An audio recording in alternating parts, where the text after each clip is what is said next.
that's what we're drinking tonight. That is definitely red in colour. Is it? Isn't it? I don't know. How red is it to you? It looks red from here with the light behind it. This is a red X IPA, so this is the second one I made. First, this is based on the Pataskala IPA, which is by Stone Brewing. So this is the second time I made it. The first time it turned out absolutely brilliant. Loved it.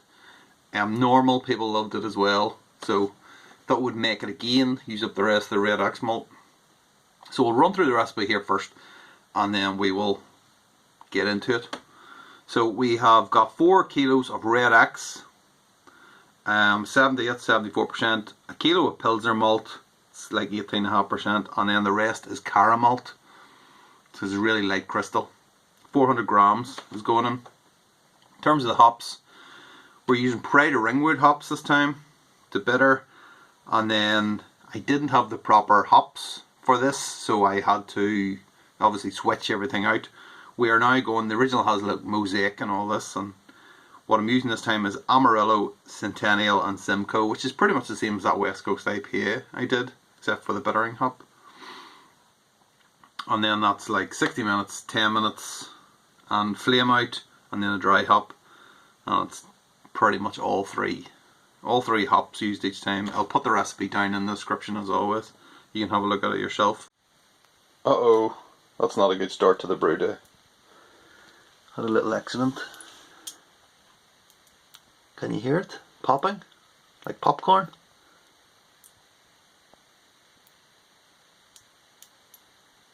Oh, it's moving, look. Do you see it?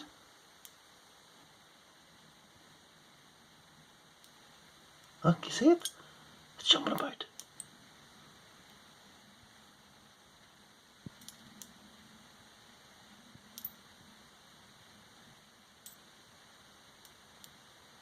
Glass has got a life after death.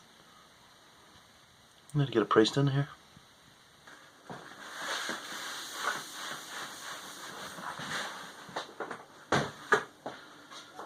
Yeah, that was not a good start to the brew day at all.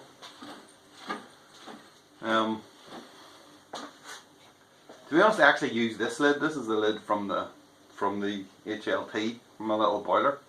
Fits on this, so I kind of tend to use that more anyway as it goes. But we may need to source another lid, I think, for that. But we'll have a look. I mean, I'm not in any rush. As I say, we use that more. The only thing would be when I'm heating up the sparge water, I won't have a lid to put on, or I'll have to take the lid off this, and put it on that. So, you know what actually fits on here? The little plastic lid. See that fermenter? That really old fermenter. The lid of that fits perfectly around that. So potentially I could put that on during the mash, and then use the other lid for the sparge, and then switch over again. So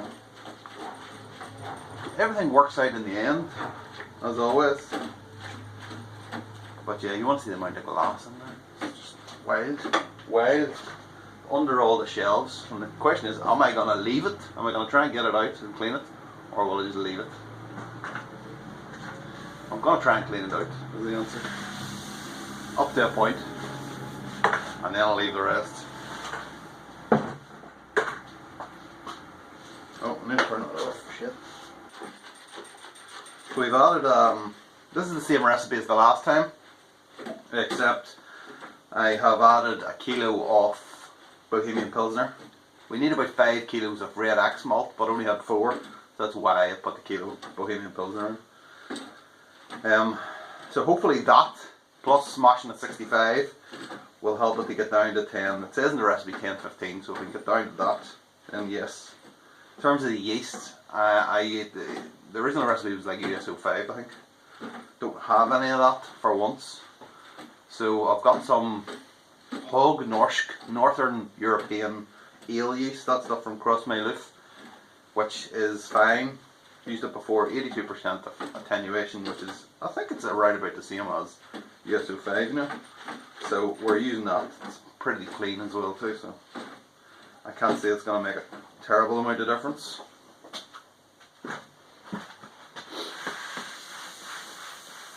But yeah, the last one of these turned out really fantastic. Fantastically well. You got that really rich, chewy kind of flavour from the red X malt, which is really nice. Although again, I needed to leave it for a good few weeks to condition it properly. But it was absolutely fantastic. In terms of the water then, we're going with an American IPA water profile. Very dry and bitter, although that's not necessarily how it turns out, thanks to the red X malt in there, which definitely does leave a little bit of a sweetness to it in there, in the finished beer. Can't remember what the last one finished out on, you know, in terms of gravity.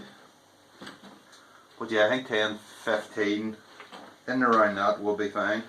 Don't want it to finish out way up in 10, 20 or something like this. Absolutely not. It is an IPA after all, and it does kind of need to finish lower to get the drinkability. Doesn't seem to be any kind of dough balls or anything. There never really is with this whisk. This is the beauty of it. It just really goes to town. They got quite low efficiency actually the last brew I did, and I wasn't sure why. I was wondering whether I was getting a bit, I don't know, maybe I didn't mash in long enough or something, or getting a bit blasé with the whole thing, but we don't want that to happen. Never did work out why. I didn't really think about it, to be fair. I wonder whether it was just old grain or something like that, because there was quite a lot of that type of malt in. But it could be any of a number of things. Right. That's good enough for me, so let's get our fancy new lid on. Woo! Unbreakable. Look at that. It almost fits perfectly, apart from, you know, not a big thing there. But it's fine. You know what? It's fine.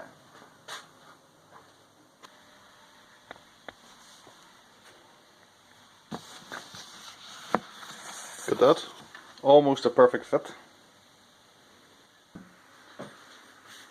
Okay, that seemed to go okay. I don't recirculate anymore, by the way. In fact, you already know that because you're watching this. But not with a bag. Don't really see it. It's just an unnecessary step, really.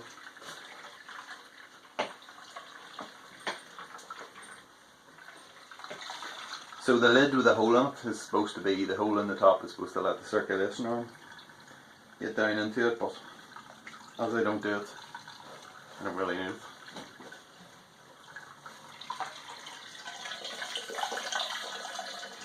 Right, but I'm waiting on that. Okay, transfer it over here. There's not even that much water in there. Maybe 7 litres, something like that.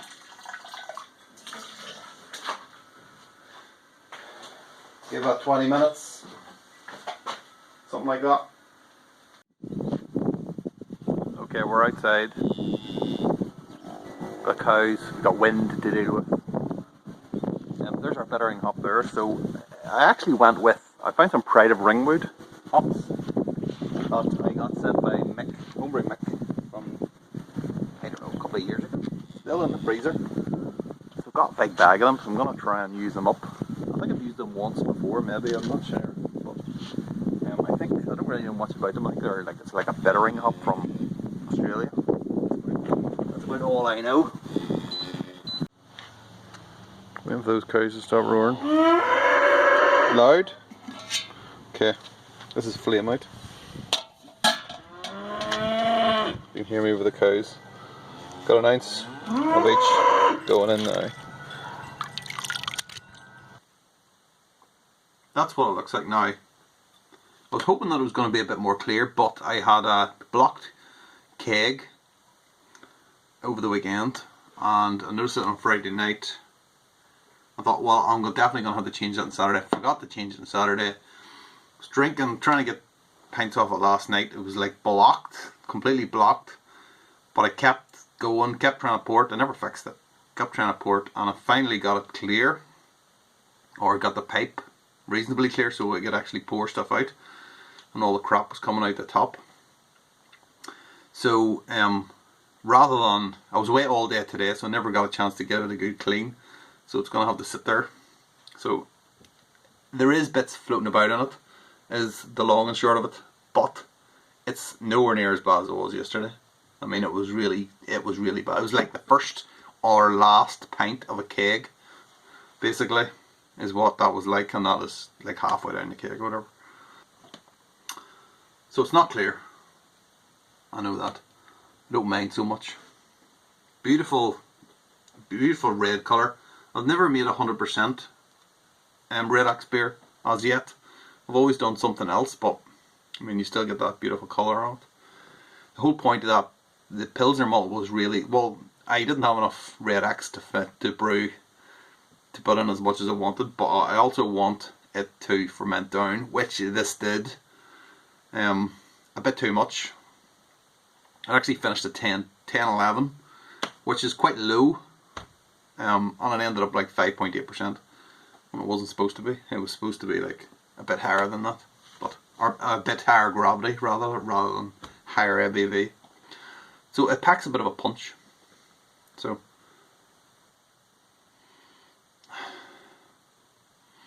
smells good. It's 2 weeks in the keg, but it still smells good. Not quite as punchy as it was last week now, to be fair, but it just smells like citrus. It smells like citrus fruit punch.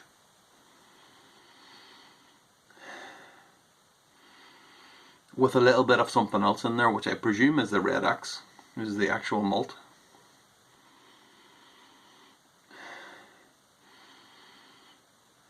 Which is, I don't even know how to describe it. It's this really kind of rich aroma.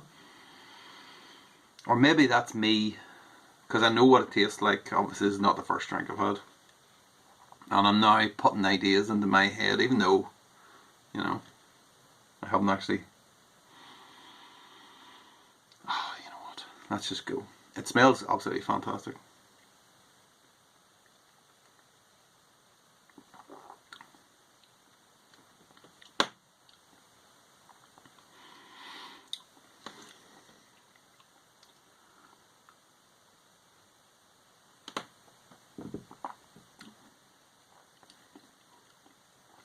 It tastes pretty good too. It's got this kind of amazing, it's hoppy and it's malty at the same time. And it's just this amazing kind of malty, that taste you get from this Red Axe malt, which I really like. It's a bit like Munich, except it's not quite, I don't think it's quite as, I find Munich can be a bit too much if I put too much in a beer, and I don't really enjoy it. If I do like over a certain percent, I don't know what the percent is, but I think it's like 40-50%, something like that. It kind of really takes over the beer, the flavour. Now there must be, I don't know what Red Axe is, I'm guessing there is a load of Munich in it. But there is something about the flavour that you get off it.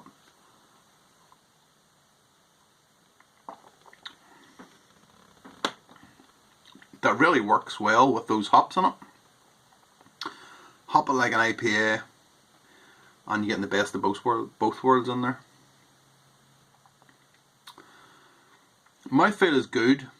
It's a bit lighter than what it was intended to be. The good thing about the previous version was the mouthfeel on it was just incredible. It was big and thick, and it was like a big IPA, and it retained a lot of the sweetness, which when it was being combined with the hops, was quite, I can't remember the IBUs in the first version, but it went well together. Basically they were quite high. This version here, if it was being critical, I think, yeah, it is a little bit light in mouthfeel. Now, I'm not saying it's really light, but it has a real kind of dry finish to it, which is not necessarily a bad thing. But at 5.8%, when you keep going back for more and more, you get drunk pretty easily. You can see the bits floating about out there now. Look, you need to clean that out at some point. I would say if it was really hypercritical as well too, that there is a little note of, I'm not sure if it's alcohol or if it's like bitterness from the hops, but there's a little note of something in there. It shouldn't be there, basically. I mean, that's being super hypercritical, because it tastes great, but there is this tiny little taste in there, which I think is probably, and maybe it's just fermented down too much, and then the extra little bit of bitterness or something's coming in. But sometimes it tastes like an alcohol type of taste. You do get that kind of real orangey type of citrus kind of flavour of it, but also that kind of the Simcoe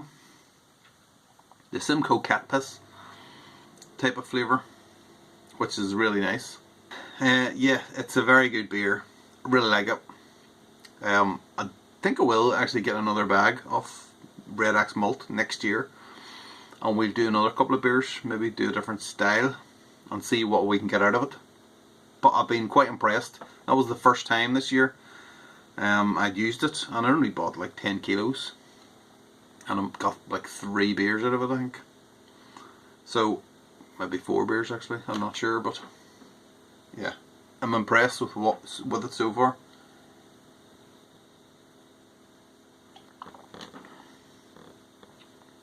But between this beer and the first beer, I think the first beer was better. For a variety of reasons, but that one's is pretty decent too. So yeah, I will definitely be brewing another version of that beer. I think that is definitely an excellent recipe. Have a look at the original recipe. It is on the kind of, it's everywhere basically. You type it in on the internet and you'll find it, I'm sure. But yeah, that is it. I'm gonna go, and I'm gonna say happy Homebrew Wednesday. So cheers.